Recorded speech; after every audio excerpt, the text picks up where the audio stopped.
Hello and welcome to the last episode of Self Care. My name is Bola of You Matter, and this is where we remind you that you are your most important asset and that your actions and inactions matter. I've been teaching us on self care, how to prioritize your care, how to prioritize your need, letting us know that this is not selfish at all.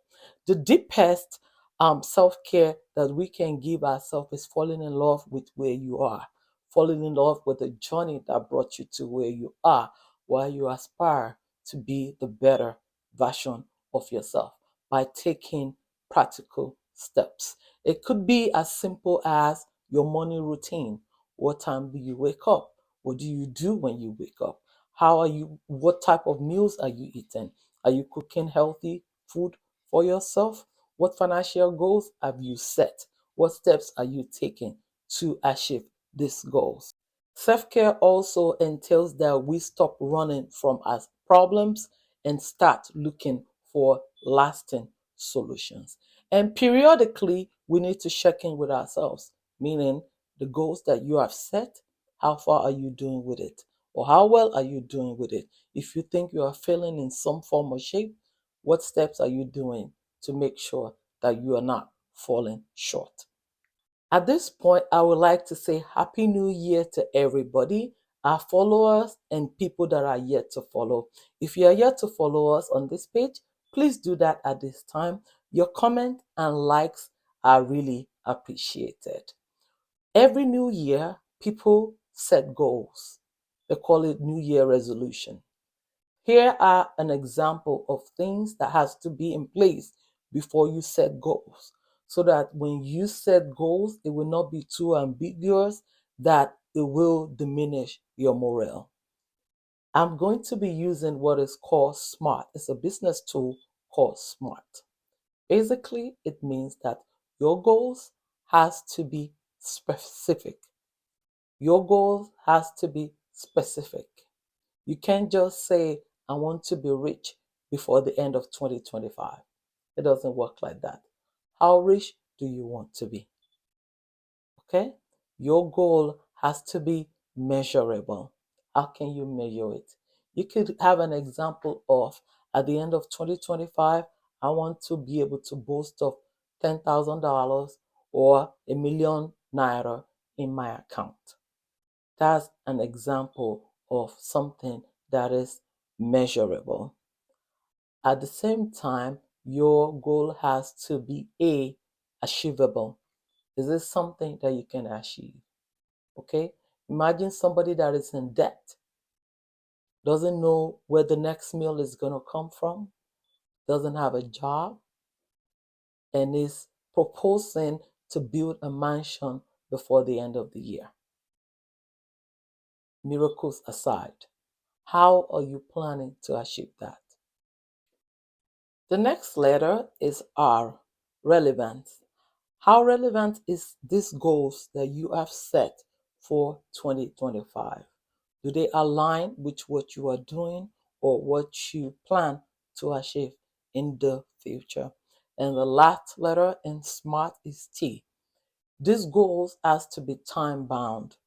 Okay? Within what time frame are you planning to achieve these goals?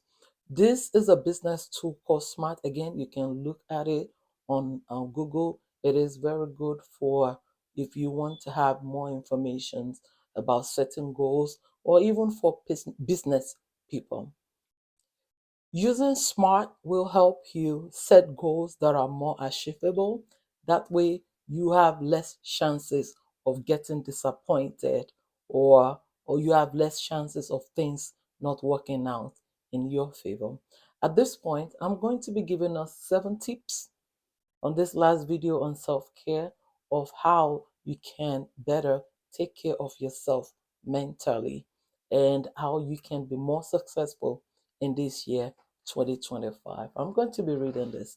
The first one is other people's success doesn't stop you from being successful. The fact that some people are making it just as an example is supposed to be an encouragement for you to know that yes, you can also make it. Number two, sabotaging other people's effort or success doesn't get you to the top. You see people that are successful, that are doing great in their field. Don't be jealous. Rather, you can actually learn from them or get close to them to see what they are doing that you don't know how to do. Number three, as much as it lies within you, live in peace with all men. This is actually in the Bible. It's Romans 12, verses 8. So, as much as it lies within you, meaning don't go out of your way to make enmity of people, don't go out of your way to just create havoc where there is none. Number four, you are in charge of your life. Like I always like to say, you are the CEO of your life.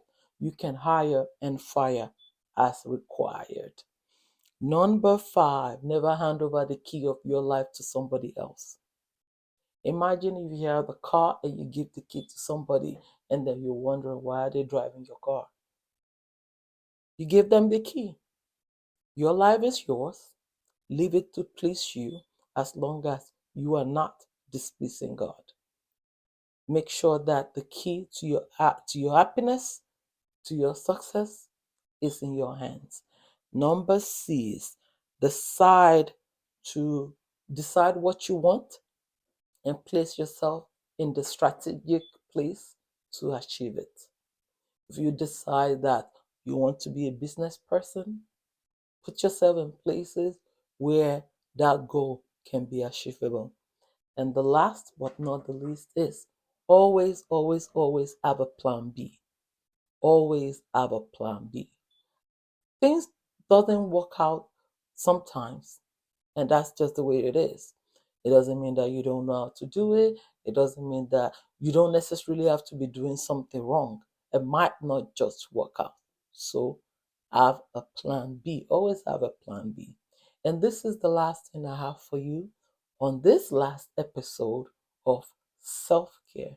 Remember, you always matter, and your action and inactions matter.